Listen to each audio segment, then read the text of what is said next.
My fellow citizens, at this hour, American and coalition forces are in the early stages of military operations to disarm Iraq, to free its people, and to defend the world from grave danger. On my orders, coalition forces have begun striking selected targets of military importance to undermine Saddam Hussein's ability to wage war. These are opening stages of what will be a broad and concerted campaign. More than 35 countries are giving crucial support, from the use of naval and air bases to help with intelligence and logistics to the deployment of combat units.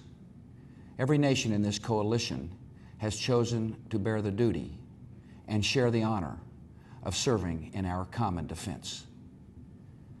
To all the men and women of the United States Armed Forces now in the Middle East, the peace of a troubled world and the hopes of an oppressed people now depend on you. That trust is well placed. The enemies you confront will come to know your skill and bravery.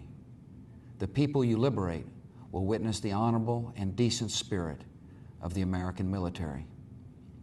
In this conflict, America faces an enemy who has no regard for conventions of war or rules of morality.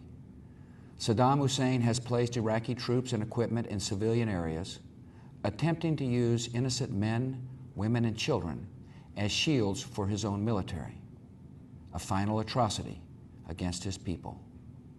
I want Americans and all the world to know that coalition forces will make every effort to spare innocent civilians from harm. A campaign on the harsh terrain of a nation as large as California could be longer and more difficult than some predict. And helping Iraqis achieve a united, stable, and free country will require our sustained commitment. We come to Iraq with respect for its citizens, for their great civilization, and for the religious faiths they practice. We have no ambition in Iraq except to remove a threat and restore control of that country to its own people. I know that the families of our military are praying that all those who serve will return safely and soon.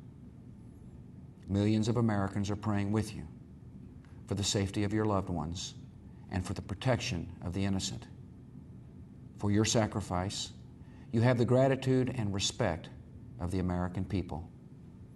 And you can know that our forces will be coming home as soon as their work is done. Our nation enters this conflict reluctantly, yet our purpose is sure. The people of the United States and our friends and allies will not live at the mercy of an outlaw regime that threatens the peace with weapons of mass murder.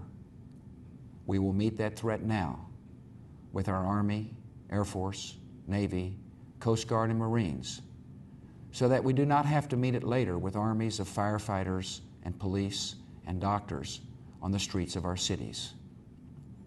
Now that conflict has come, the only way to limit its duration is to apply decisive force.